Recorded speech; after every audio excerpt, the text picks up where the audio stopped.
So developmental dysplasia of the hip is the next condition which we'll be looking at around the hip. Okay, so you just have to do it, the bones around the hip, that's like, the femur, the head of the femur fitting, it's not nicely developed. All right, it doesn't form properly, you understand? So it's mostly in babies and young children. All right, so many things could cause it, right, which we will be talking about. So the developmental dysplasia of the hip, it's a condition where the hip joint doesn't form properly in babies and young children. All right, so you see how they are being specific. So you see here, the head of the femur is there, but it's not fitting into this place where it is supposed to be. So instead of the femoral head, that's the ball, fitting well into the acetabulum, the joint is loose, it's shallow, it can even come out. Like this one, it has dislocated, it has gone up. So what happens in this? Mild cases, the socket is shallow, so it's fitting but not deep. Moderate cases, the ball slip in and out. It's entering, it's coming out, it's entering, it's coming out. Severe cases, the ball is completely out. This is a severe case. All right. So causes and risk factors. Some people is genetics.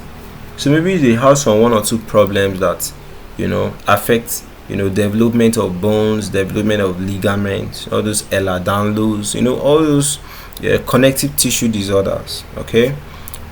Breech birth. Okay. So the person, instead of the baby to present with the head to be giving birth to, the baby presented with like the anus or the legs. Okay. The firstborn females, right? Because maybe the mother, this is her first time giving birth, so uterine tightness, hormonal effects, first things, they are usually used for like experiments and all. Swaddling, okay, tight wrapping with legs extended can worsen hip development. Okay, so diagnosis of those newborn screening, so they can do all those Barlow and Ortolani maneuvers. Ultrasound, because you want to see the inside, to see the range, you want to actually assign a risk, see the magnitude of the issue you are dealing with. So x-rays also used after femoral head begins to ossify. So signs to watch out for is if the baby has uneven legs, because sometimes the dislocation is there but the baby is not even complaining.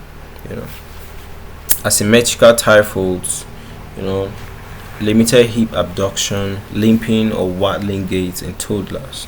So treatment, you have pelvic harness.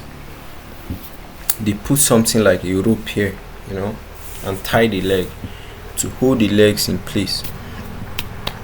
That's basically hold what the femoral head in place to the acetabulum.